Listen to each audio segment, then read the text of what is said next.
Hola, ¿cómo están? Espero que muy bien todos y cada uno de ustedes.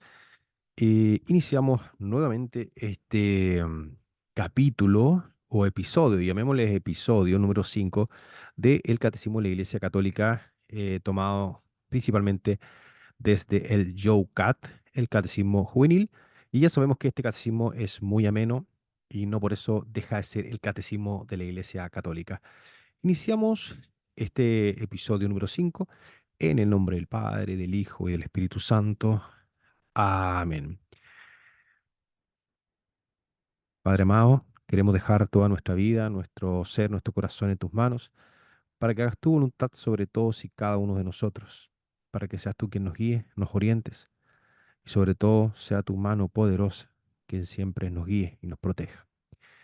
Pedimos tu intercesión, amada Madre de Jesús, Madre de Dios, Madre nuestra María Santísima, saludándote, diciendo: Dios te salve María, llena eres de gracia, el Señor es contigo, bendita eres entre todas las mujeres, y bendito el fruto de tu vientre, Jesús. Santa María, Madre de Dios, ruega por nosotros pecadores, ahora y en la hora de nuestra muerte, y juntos decimos amén. Nos cubrimos con la sangre preciosa de nuestro Señor Jesucristo, en el nombre del Padre, del Hijo y del Espíritu Santo. Amén. Bien, seguimos entonces con este episodio número 5. Vamos a compartir la pantalla respectiva que habíamos quedado. Y habíamos quedado en la página 95 de este libro que tenemos de manera digital, del YOUCAT, Catecismo de la Iglesia Católica, formato Tu Catecismo Joven. Bien, entonces, seguimos dentro del formato del YOUCAT en el capítulo 2. Creo en Jesucristo, Hijo único de Dios. Entonces la pregunta: ¿por qué se transfiguró Jesús en el monte? El Padre quería manifestar ya en la vida terrena de Jesús la gloria divina de su Hijo.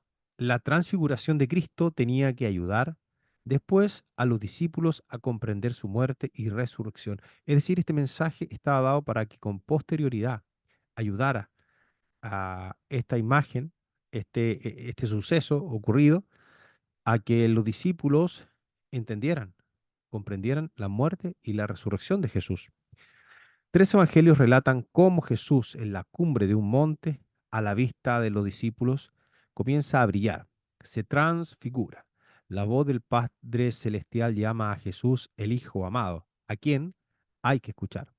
Pedro quiere hacer tres tiendas y retener el momento, pero Jesús está en camino hacia su pasión. Se trata solo de fortalecer a sus discípulos, es decir, mostrar a sus discípulos, decir: hey, yo soy el Cordero de Dios que quita el pecado del mundo, yo voy a morir por todos ustedes. Entonces, ¿sabía Jesús que iba a morir cuando entró en Jerusalén? Sí, Jesús había anunciado en tres ocasiones su pasión y muerte, antes de dirigirse consciente y voluntariamente. Eso lo encontramos en el libro de Lucas, el Evangelio de Lucas, capítulo 9, versículo 51, al lugar de su pasión y de su resurrección. Entonces, la pregunta nuevamente es: ¿por qué Jesús, vamos a agrandar, ¿por qué Jesús eligió la fecha de la fiesta judía de la Pascua para su muerte y resurrección?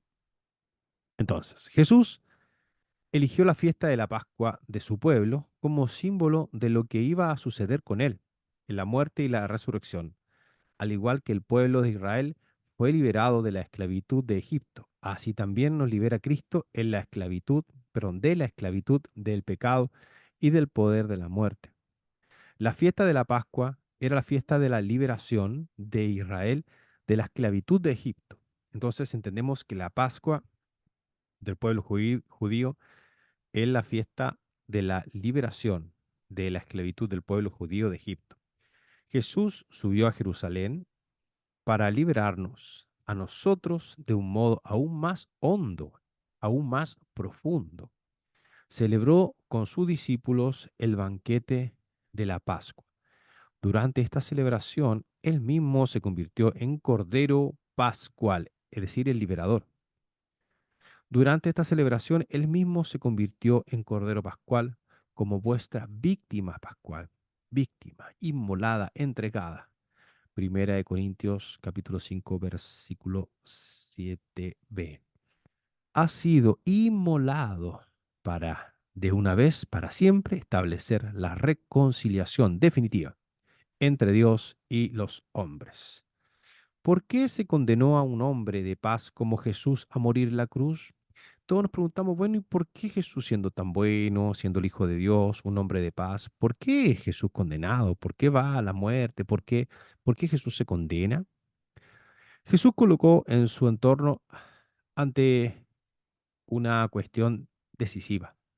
O bien él actuaba con poder divino, o bien era un impostor, un blasfemo, un infractor de la ley, y debía rendir cuentas por ello según la ley. Entonces, en muchos aspectos Jesús fue una provocación única para el judaísmo tradicional de su tiempo. Perdonaba pecados, lo que solo puede hacer Dios, es decir, solo Dios podía hacer esto. Realizaba el mandamiento del sábado, se hacía sospechoso de blasfemias y se le reprochaba ser un falso profeta. Bueno, todos sabemos que se le perseguía, se le reprochaba por ser un falso profeta. Para todos estos delitos la ley preveía la pena de muerte. Imagínense cuán dura era la pena. Y solo el comienzo, porque después fueron perseguidos los cristianos por el Imperio Romano. Solo era el comienzo, gente querida.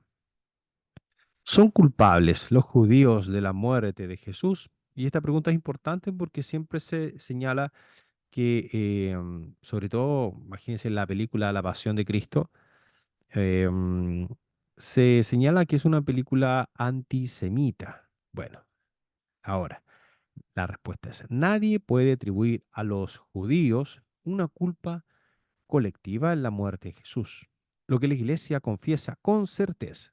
Por el contrario, es la responsabilidad de todos los pecadores en la muerte de Jesús. ¿Por qué? Porque Jesús ha muerto para redimirnos de los pecados. Es decir, había pecado, hay pecado. Y Jesús muere para salvarnos del pecado. El anciano profeta Simeón predijo que Jesús llegaría a ser signo de contradicción. Existió el rechazo decidido de Jesús por parte de las autoridades judías. Pero entre los fariseos, por ejemplo, hubo también partidarios secretos de Jesús como Nicodemo y José de Arimatea. En el proceso de Jesús estuvieron implicadas diferentes personas y autoridades romanas y judías. Por ejemplo, Caifás, Judas, el Sanedrín, Herodes, Poncio Pilatos, cuya culpa individual solo Dios conoce, es decir, solo Dios es el capaz de juzgarlos y condenar o no cada uno por sus respectivas culpas. Lo mismo cabe a decirlo con nosotros mismos, solo a Él. La tesis de que todos los judíos de entonces o los que vienen actualmente sean culpables de la muerte de Jesús es absurda. Grabémonos bien, es absurda y no se sostiene según la Biblia. Luego, voy a agrandar acá, querida gente.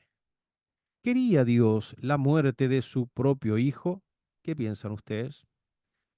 No se llegó la muerte violenta de Jesús por desgracias, circunstancias externas. Jesús fue entregado conforme al plan de Dios, el plan que Dios tenía establecido y previsto. Lo podemos ver en Hechos capítulo 2, versículo 23.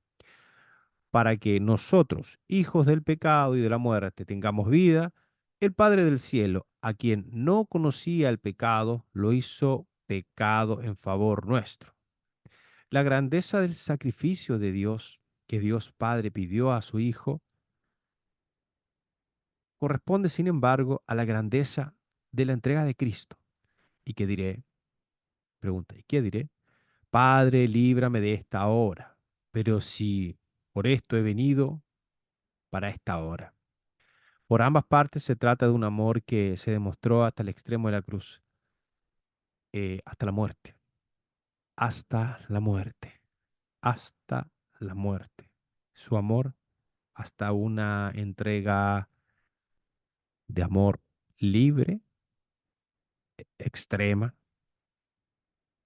eh, dolorosa, tortuosa, se demostró que Jesús nos amó hasta la muerte. ¿Qué sucedió en la última cena? Veamos, ¿qué sucede en la última cena? Jesús lavó los pies de los discípulos, de sus discípulos, la víspera de su muerte. Instituyó la Eucaristía e inauguró el sacerdocio de la nueva alianza. Bueno, entonces vemos que Jesús mostró su amor hasta el extremo de tres maneras. Uno, lava los pies de sus discípulos y mostró que está entre nosotros como un sirviente, como el que sirve. Jesús se hizo el pequeñito, se hizo el menor. Jesús lava los pies. No vino para ser servido, vino para servir. Y no vino para servirse, que es importante. Anticipó simbólicamente su muerte redentora, pronunciando sobre los dones del pan y del vino estas palabras. Este es mi cuerpo que se entrega por vosotros. Jesús dice, este es mi cuerpo. No dice es un símbolo, no dice es una representación, no, es mi cuerpo. De este modo instituyó la Sagrada Eucaristía y al mandar a sus discípulos, al mandar a sus apóstoles a hacer esto en memoria mía, los convierte en sacerdotes de la nueva alianza. Esta nueva alianza que nos libra del pecado y que nos llama a ser parte del caminar con Jesús. ¿Tuvo Jesús miedo ante la muerte en el huerto de los olivos la noche antes de morir? Puesto que Jesús era verdadero hombre, experimentó en el huerto de los olivos verdaderamente el miedo humano ante la muerte. Entonces, aquellos que dicen, pero Jesús lo hizo con sus fuerzas divinas. No, Jesús se entregó y padeció humanamente, porque era verdaderamente hombre y verdaderamente Dios. Entonces Jesús padece como hombre, sufre como hombre, tuvo miedo, experimentó miedo, experiencia humana en el huerto. Experimenta el miedo, el dolor, la angustia. Él lo hace con fuerzas humanas, con la fuerza que cualquier nosotros podría tener. Entonces, ojo, no solamente digamos Jesús Dios, sí, Jesús Dios, Jesús hombre también. Es importante señalar que Jesús, junto con ser Dios, Jesús también fue hombre. Jesús Dios, Jesús hombre. ¿Por qué tuvo Jesús que redimirnos precisamente en la cruz? La cruz en la que Jesús inocente fue ajusticiado cruelmente es el lugar de la máxima humillación y abandono. Cristo, muerto, Cristo, nuestro Redentor, eligió la cruz para cargar con la culpa del mundo y sufrir el dolor del mundo. De este modo, mediante su amor perfecto, ha conducido de nuevo el mundo a Dios. La cruz es la forma en que Jesús es ajusticiado, humillado, entregado, cruelmente muerto, carga con la cruz. No solamente es crucificado en la cruz, sino también en la carga, la lleva a cuesta. Así demuestra su amor.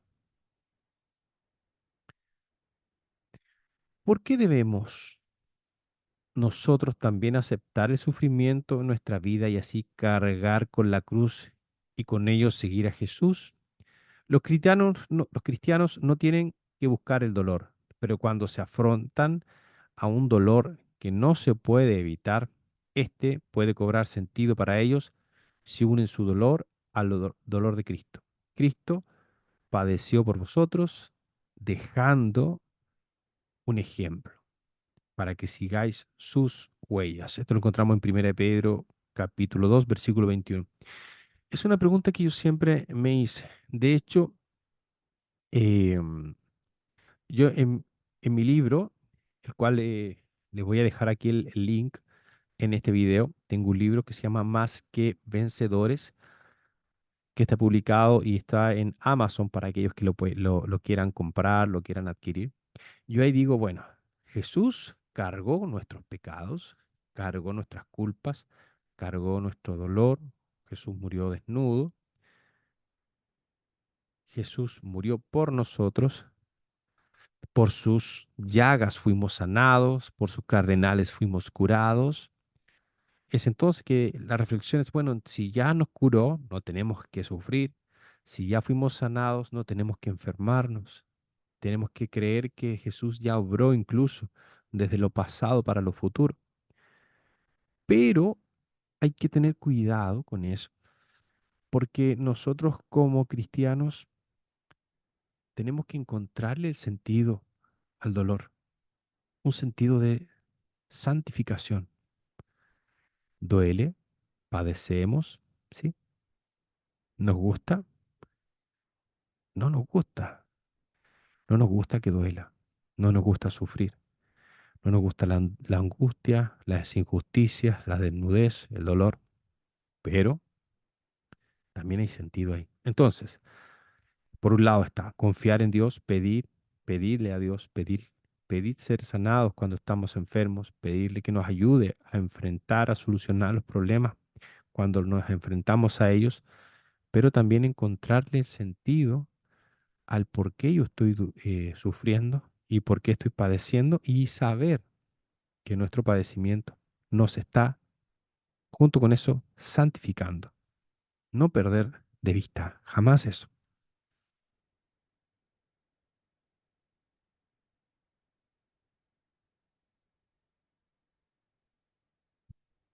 ¿Murió Jesús realmente o quizás pudo resucitar precisamente porque solo había sufrido la muerte en apariencia? Jesús murió realmente en la cruz, su cuerpo fue enterrado. Esto lo atestiguan todas las fuentes. No hay que pensar, el cuerpo de Jesús lo robaron, nunca se encontró. No, no, no. Saquémonos esas teorías conspirativas, conspiranoicas que solamente nos van a llenar la cabeza de basura. En Juan capítulo 19, versículo 33, los soldados comprueban expresamente la muerte de Jesús. Abren el costado de Jesús muerto. Se comprueba que Jesús está muerto. Abren el costado de Jesús con una lanza y ven que sale sangre y agua. Además, se dice que los crucificados con él les quebraron las piernas, una medida para acelerar el proceso de la muerte. Esta medida ya no era necesaria en el caso de Jesús en el momento en cuestión, porque él ya estaba muerto. ¿Se puede ser cristiano sin creer en la resurrección de Cristo? La respuesta es categórica, no. Si Cristo no ha resucitado, vana es nuestra predicación y vana también nuestra fe. Jesús muere, Jesús resucita. Así se es cristiano. Junto con Él vamos a morir y tener la confianza que con Él vamos a resucitar. ¿Cómo llegaron a creer los discípulos que Jesús había resucitado? Los discípulos que antes habían perdido toda esperanza, llegaron a creer en la resurrección de Jesús porque lo vieron de formas diferentes después de su muerte. Hablaron con él y expresaron que estaba vivo. Aquí vamos a ver algunos ejemplos. Los acontecimientos de la Pascua que ocurrieron hacia el año 30 en Jerusalén no son ninguna historia inventada. Bajo la impresión de la muerte de Jesús y de la derrota de su causa común, los discípulos huyeron. Nosotros esperábamos que él iba a liberar a Israel. Encontramos Lucas 24, 21. O se refugiaron tras las puertas cerradas. Solo el encuentro con Cristo resucitado los liberó de su espanto y los llenó de una fe entusiasta en Jesucristo, el Señor de la vida y el Señor de la muerte. ¿Hay pruebas de la resurrección de Jesús? Vamos a ver. No hay pruebas de su resurrección en el sentido de las ciencias positivas, pero como hechos históricos y trascendentes a la vez, dio lugar a testimonios individuales y colectivos muy poderosos por parte de un gran número de testigos de los acontecimientos de Jerusalén. Vamos a leer. El testimonio escrito más antiguo de la resurrección es una carta que escribió San Pablo a los Corintios aproximadamente 20 años después de la muerte de Cristo. Porque yo os transmití en primer lugar lo que también yo escribí, que Cristo murió por nuestros pecados según las Escrituras, y que fue sepultado y que resucitó al tercer día según las Escrituras, y que se apareció a Cefas y más tarde a los 12. Después se apareció a más de 500 hermanos juntos, es decir, hubo una multitud que apreció, la mayoría de los cuales vive todavía. Otros han muerto. Esto lo encontramos en Primera de Corintios, capítulo 15, de los versículos 3 al 6. Pablo informa aquí de una tradición viva que él se encontró en la comunidad primitiva, cuando 1 o 2 años después de la muerte y resurrección de Jesús, llegó él mismo a ser cristiano a causa de su propio encuentro deslumbrante con el Señor resucitado. Como primer indicio de la realidad de la resurrección, entendieron los discípulos el hecho de la tumba vacía.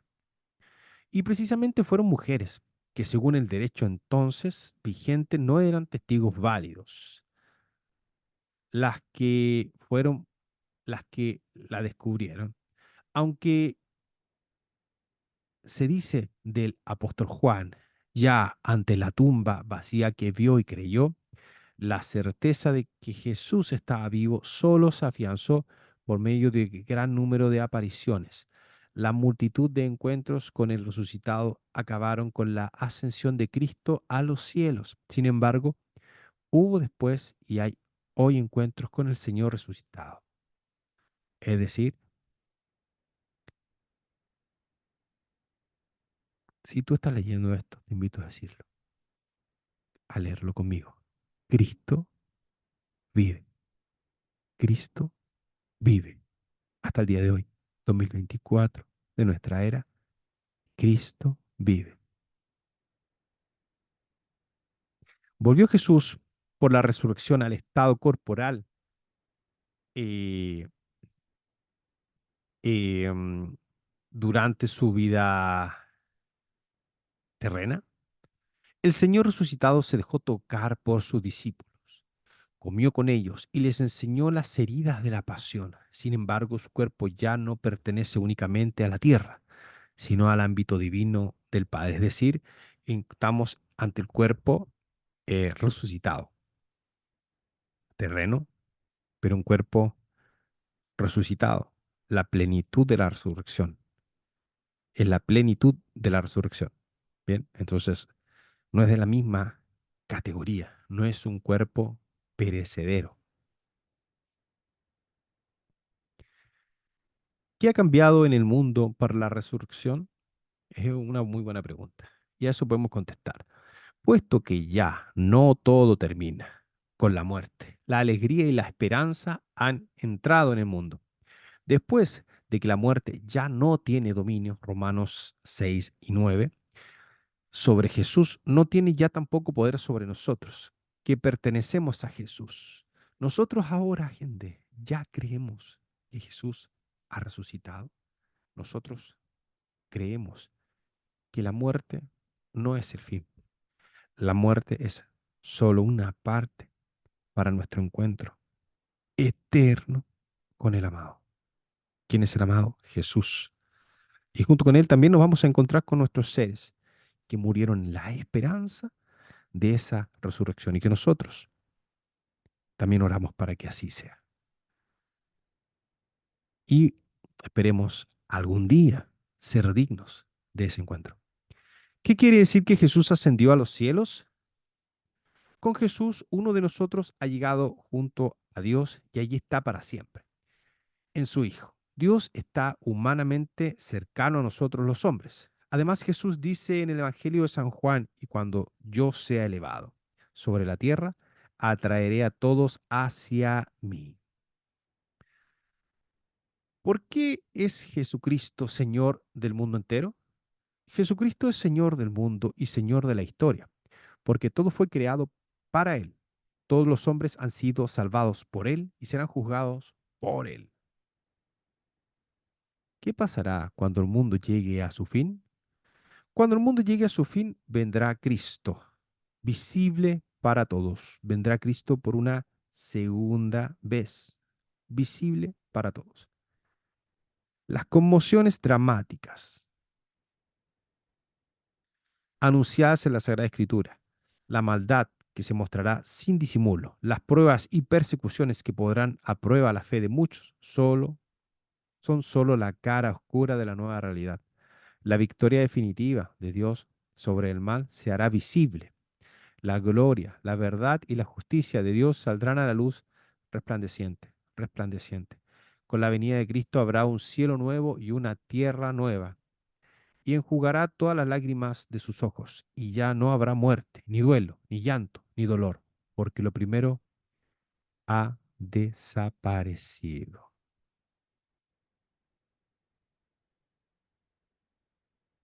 Y cuando Cristo nos juzgue a nosotros y a todo el mundo, a quien no quiere saber nada del amor, no le puede ayudar Cristo. Se juzga a sí mismo. Con Jesús el camino y la verdad y la vida. Se mostrará en él lo que tiene consistencia ante Dios y lo que no. Según el criterio de lo que la vida de Jesús saldrá a la luz, la verdad completa de todos los hombres, de todas las cosas y de todos los pensamientos y acontecimientos. ¿Qué quiere decir creo en el Espíritu Santo? Vamos a ver. Esta es la parte del capítulo 13 que vamos a comenzar. Seguramente en el episodio número 6 que vamos a estar grabando del Catecismo de la Iglesia Católica, el YOUCAT. Bien, bueno, si te ha gustado, si te gusta este contenido, te invito a que puedas suscribirte al canal, darle like a este video, compartirlo, puedas activar la campanita que sale al lado de suscribir. Si te suscribes, estarás ayudando a que más personas puedan ir conociendo y si sigues compartiendo, vayan conociendo este mensaje del catecismo de nuestra iglesia católica. ¿Bien? Así que los invito a compartirlo y darle like. Si no les gusta, bueno, está bien, sean bendecidos de igual manera.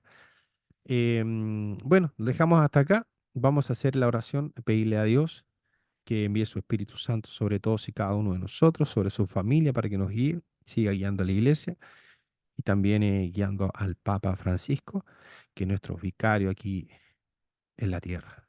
Bien, el obispo de Roma. Dejamos todo a nuestras intenciones, las que están en el fondo de nuestro corazón, nuestras necesidades personales, en manos de nuestro amado, de Jesús. Y vamos a repetir esas palabras que en un día nos dijo, nos enseñó diciendo, Padre nuestro, que estás en el cielo, santificado sea tu nombre, venga a nosotros tu reino, hágase tu voluntad en la tierra como en el cielo. Danos hoy nuestro pan de cada día, perdona nuestras ofensas, como también nosotros perdonamos a los que nos ofenden. No nos dejes caer en tentación y líbranos de todo mal. Amén. Dios les bendiga a todos y cada uno de ustedes. Voy a dejar de compartir,